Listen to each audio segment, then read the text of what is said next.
Hello guys, welcome back to another video of Study with me. So guys, in this video I am going to talking about two things. First of all हम बात करेंगे study plan के बारे में कि क्या study plan होना चाहिए हमारा फैब मिड से लेके पूरा हमारा एग्जाम तक का बात करने वाले हैं। और सबसे इंपॉर्टेंट जो आप लोगों की डिमांड थी, कई स्टूडेंट के मैसेज थे भाई टाइम टेबल, क्या एक परफेक्ट टाइम टेबल होना चाहिए। तो ईच एंड एवरीथिंग बात करने वाला हूँ इस वीडियो में कि आप लोगों को क्या स्टडी प्लान होना चाहिए, रिवीजन कैसे करना है आप लोगों को, और क्या क्या टाइम पे कितना रिवीजन करना है, 3 रिवीजन 4 रिवीजन 5 रिवीजन कितने करना है भाई, और कैसे करना है। तो ईच एंड एवरीथिंग बात करने वाला हूँ इस वीडियो में। सो गाइज, इसलिए चैनल सब्सक्राइब नहीं किया तो कर देना, बिकॉज बेहतरीन सी स्ट्रेटेजीज आप लोगों के लिए लाता रहता हूँ, टाइम टेबल, स्टडी प्लान और सब्जेक्ट वाइज स्ट्रेटेजी भी आप लोगों के लिए लाता रहता हूँ। सो गाइज, इसलिए कह रहा हूँ चैनल सब्सक्राइब नहीं किया तो कर दो, वरना बहुत कुछ मिस कर दोगे आप लोग, ठीक है। और आज हम मिलने वाले हैं, लाइव मिलते रहते हैं, ठीक है। तो ध्यान सुनना, ईच एंड एवरीथिंग पूरी रात सेशन होने वाला है यूट्यूब का। देखो गाइस, ध्यान सुनो, हम बात करने वाले हैं स्टडी प्लान की और हम बात करें टाइम टेबल की। अभी स्टडी प्लान क्या होता है, आप रिवीजन प्लान भी बोल सकते हैं। हमेशा मैं आप लोगों से बोलता हूं कि आप लोगों को ना 3 to 5 रिवीजन एटलीस्ट करना है। अभी 3 to 5 रिवीजन एटलीस्ट करने कैसे हैं भाई, ये तो बताओ। देखो अब क्या करना है, देखो अब मैं सोच रहा हूँ कि आप लोग यहाँ से रिवीजन स्टार्ट करेंगे, या अभी अपने लेक्चर्स कर रहे हैं तो साथ साथ करते रहेंगे लेक्चर, लेकिन आपको करना है कि 3 to 5 रिवीजन देना कैसे कैसे करेंगे। देखो जब भी आप पहला रिवीजन देते हैं ना, तो पहला रिवीजन एकदम डिटेल में जाता है। डिटेल में मतलब क्या, क्योंकि पहली बार आप पढ़ रहे हो, आपने पहले पढ़ी कभी पढ़ा नहीं है, मतलब भाई पढ़ा तो है लेक्चर देख के, अरे लर्न करने की बात चल रही है ना यहाँ पे। रिवीजन करने का मतलब क्या, आप लर्न कर रहे हो चीजें, क्योंकि एग्जाम में लिखने हैं ना, समझ के थोड़ा ना लिख पाओगे, लिखना याद करना तभी तो लिखोगे। तो हमें क्या करना रहता है, जब हम फर्स्ट टाइम लर्न करते हैं चीजें या रिविजन करते हैं फर्स्ट टाइम, तो उस टाइम पे क्या होता है, आपको बहुत ज्यादा टाइम लगता है। तो पहला रिविजन डिटेल में होगा, पहली रीडिंग डिटेल में होगी। अच्छा, डिटेल में होगी तो कितना टाइम लगेगा, ऑन एन एवरेज में लेके चल रहा हूँ 40 से 50 दिन आप लोगों को लगेंगे। मतलब क्या, मतलब ये कि जैसे अभी हम 15 फेब को मान सकते हैं कि हम 15 फेब से स्टार्ट करते हैं, 20 फरवरी से स्टार्ट करते हैं, तो 20 फरवरी से लेके आपका एक महीना 20 मार्च ये हो गया एक महीना, और 10 दिन आपके एक्स्ट्रा हो, 40 दिन लेके चलते हैं। तो अप्रोक्सीमेटली ऑन एन एवरेज 40 दिन आप लोगों को लगेंगे रिवाइज करने के लिए। 10 दिन पर सब्जेक्ट देता हूं तो आप लोगों के लिए, ठीक है। तो आप क्या करोगे, ऑन एन एवरेज 40 दिन लगेंगे आप लोगों को रिवाइज करने के लिए, क्योंकि कोई सिंगल मॉड्यूल दे रहा है तो उसके लिए रहता है, बाकी बोथ मॉड्यूल वाले आपको कवर कर लेना, ठीक है, एडजस्ट कर लेना। बाकी मैं वीडियो ले आऊंगा, और आप लोगों को बोथ मॉड्यूल चाहिए वीडियो तो बता दूं। देखो हमारे पास क्या है, अभी आप लोगों के पास 3 से 3.5 महीना है।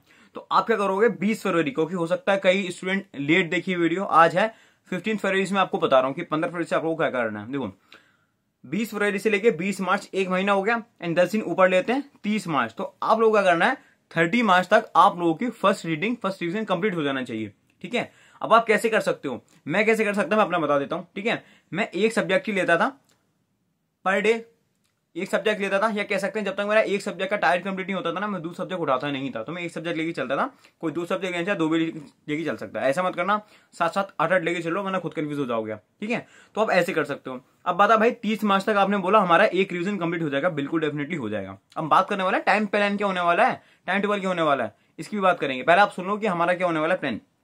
देखो हमने कर दिया 30 मार्च तक एक रिवीजन कंप्लीट हो रहा है। अब जैसे ही 30 मार्च के बाद अप्रैल आई ना, अप्रैल में 2 महीने हमारे पास, इस 2 महीने में 4 रिवीजन करना है। अब भाई 4 रिवीजन कैसे करेंगे, अब देखो आपने जब पहला रिवीजन करा तो बहुत डिटेल में किया, आप लोगों को काफी हद तक चीजें याद रहेंगी। तो पहला रिवीजन आपने किया 40 दिन में, और अब दूसरा रिवीजन करोगे 20 दिन में। जहां आपने 10 दिन पर सब्जेक्ट दिया था, यहां आप दोगे 5 डेज पर सब्जेक्ट, ठीक है। तो आप क्या करोगे, इस 1 अप्रैल से 20 अप्रैल मतलब 20 अप्रैल तक आप लोग अपना सेकंड रिवीजन कंप्लीट करोगे, ठीक है। अब ऐसे ही आपने 20 दिन दिया, अब क्या करोगे, 10 दिन 15 दिन दोगे। अब क्या करोगे आप 21 अप्रैल से लेके, या आपका 20 दिन कम भी पड़ सकता है तो आप 5 दिन एक्स्ट्रा लेके चलो, 25 अप्रैल तक भी कर सकते हो आप, लेकिन ऑन एन एवरेज 20 से 25 दिन ही रखना, इससे ज्यादा मत रखना कि आप एक महीना से एक्सटेंड कर दो, नहीं। सेकंड रिवीजन चला जल्दी जल्दी करोगे आप। तो मैं लेके चल रहा हूँ आपका 20 से लेके 25 अप्रैल तक आपका कंप्लीट हो जाएगा। अब क्या करना है, सेकंड थर्ड रिवीजन दोगे आप, दोगे 10 से 15 दिन के अंदर, मतलब कह सकते हैं 25 अप्रैल से लेके आप क्या करते हो 10 मई तक कंप्लीट कर दोगे पूरा, समझ रहे हो। 10 मई तक कंप्लीट हो जाएगा आपका थर्ड रिवीजन।